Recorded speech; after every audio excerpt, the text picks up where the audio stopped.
komið að hinum sérfræðingunum okkar sem hér heimamaður. Við erum alveg að springa og stolti hérna.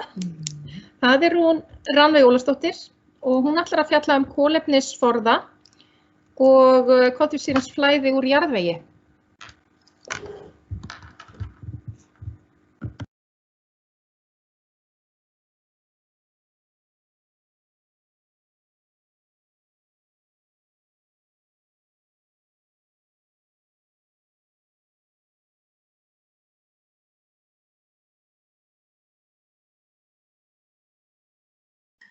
Ókei, nú skal ég sér.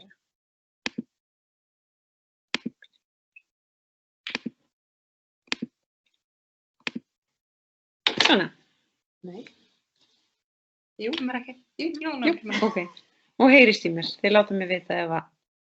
Lilja. Ef það heyrist ekki. Lilja. Spurði hana. Já. Hún heyrist. Okay.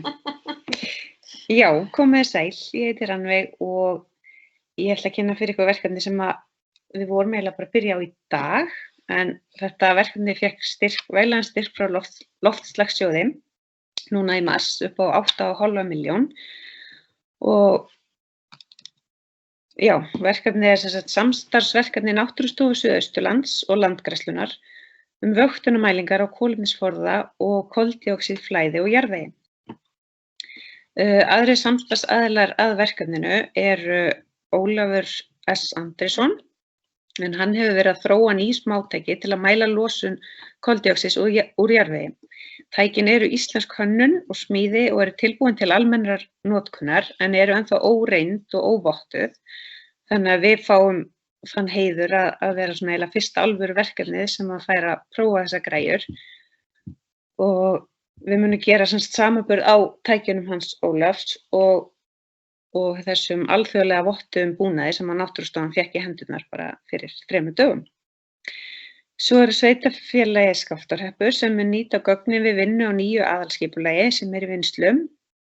Sveitarfélagið mun marka sér stefnu loftslagsmiðað skipulag byggðar og landnotkunar og nýta gögnin til að greina möguleika á að draga úr losun gróðurhúsalofttegunda og auka bindingu. Svo MOR-nefndin sem samstarfsnefnd bindingu jökulis á Foksvöðin Skaftár. Þetta samstarfsnefnd Skaftárhrepps, Landgræðslunnar og Skógræktarinnar og svo sveitarfélagið Hornafjörður sem mun styðja verkefni og mögulega nýta gögnin fyrir sitt loftslagsbókhald. Aðeins svona í smá bakgrunn að þá hafa íslensk stjórnvöld sett sér stór markmið hvað varðar loftslagsmálin og það stefnt að minnstakosti 40% samdrátt á losun gróðurhúsalofttegunda fyrir árið 2030 og kolefnishlutleysi árið 2040 og kolefnisbinding á líka að aukast allverulega 515% frá árinu 2005 til 2030 og það því settar miklar kröfur á fleiri mælingar á losun koldíoxíðs úr jarðvegi til að hafa áreiðanlegar upplýsingar í aðgerðum gegn loftslagsbreytingum. Og það semst að fjölga mælingum og fjölbreyttari landgerðir heldur en hefur verið gert hingað til. En hvernig tengjast landnotkun og loftslagsmál? Landnotkun eða eins og það skammstað LULUCF, Land Use and Land Use Change and Forestry. Þetta semst eitt stærsti losunarþáttur gróðurhúsalofttegunda sem að þarf að standa skil á gagnvart Parísarsamningnum. Og það talið að 25% losunar gróðurhúsalofttegunda í heiminum sé rakin til landnotkunar sem ennþá meira hér á landi, eða 65% á landinu og 86% fyrir Suðurland sem kom fram í nýlegri skýrslu sem var unnin styrk frá SAS. Já.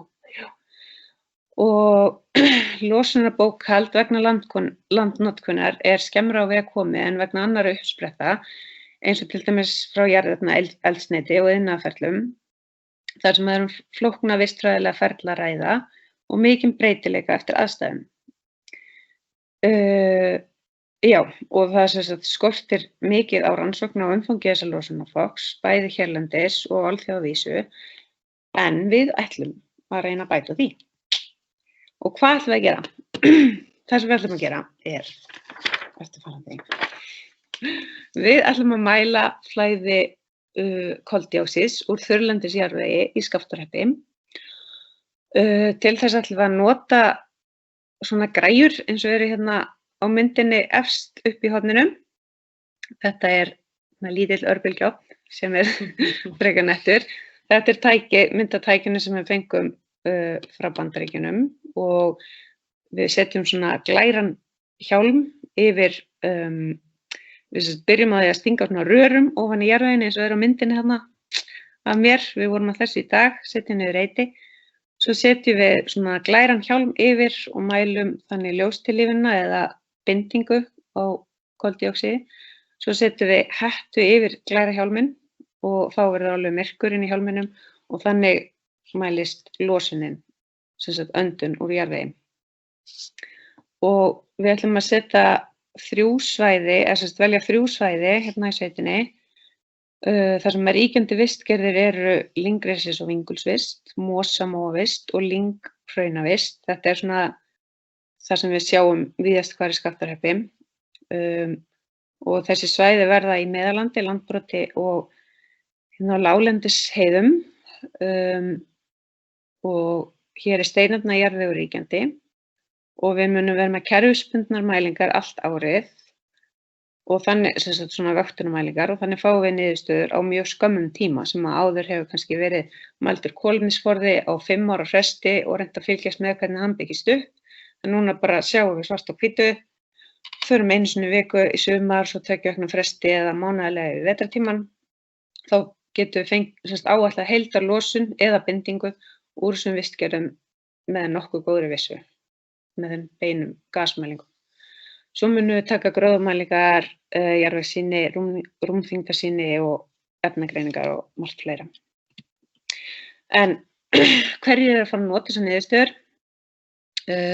Það verður sveitarfélagið Skaftárhreppur, getur notað þetta beint bara til þess að meta kolefnisbúskap landflokka og kortleggja hvar jarðvegur er að tapa kolefni og hvar það er að bindast. Og þannig er hægt að fara í einhverjar samræður hvar sé best að endurheimta votlendi, auka útbreiðslu náttúruskóga, hefja skógrækt eða friða fyrir beit. Svo geta önnur sveitarfélög á landsvísu líka notað þessi gögn sem eru með þessu sömu vistgerðir og við erum að mæla úr fyrir sitt kolefnisbókhald og skipulagsgerð.